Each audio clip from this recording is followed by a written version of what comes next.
Tonight, people living at an apartment complex in St. Pete could have their water shut off despite paying their bills. The city says it has not received the money from the landlords who, of course, own the building, putting those residents in quite a tough spot.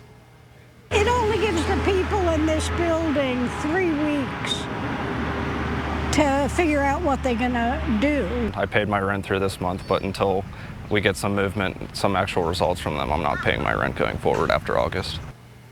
That was from August 5th when Tampa Bay 28 reporter Casey Albritton listened to those residents, and now today they're demanding answers. And Casey is following through, listening to even more of their concerns and how they plan to respond.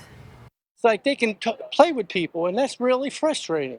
Donna Platt feels like she hasn't been treated right at her apartment complex called the Morgan in St. Pete. I like the property, I like the area, but I'm really skeptical of who owns it. Residents at the Morgan tell me their utilities are included in their monthly rent.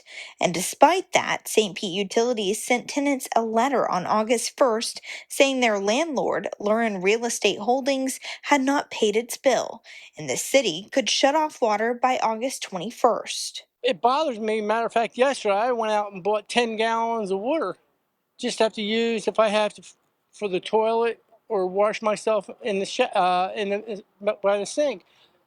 I don't know what to do. About 2 weeks ago, I did receive a statement from Lurin Real Estate Holdings say that all payments have been made, but a recent statement from the city says that's not true. Thursday morning, the city sent me this statement saying St. Pete Utilities is still waiting for complete payment.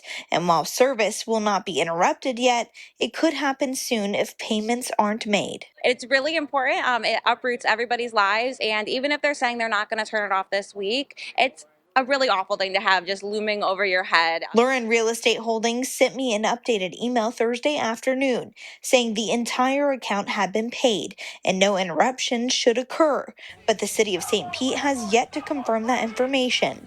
The St. Pete Tenants Union held a protest outside of St. Pete City Hall today, demanding that the city hold off on shutting off water. It shouldn't happen today, and that's great, but it shouldn't happen next week. It shouldn't happen next month. They need to find ways to get creative by withholding the landlord accountable and not impacting every tenant's life instead. I met up with Platt at the protest. She wants proof that the account has been paid and that her money is going where it needs to. I just like to have some assurance that, that they're not going to cut something like, oh, no, that's a major thing.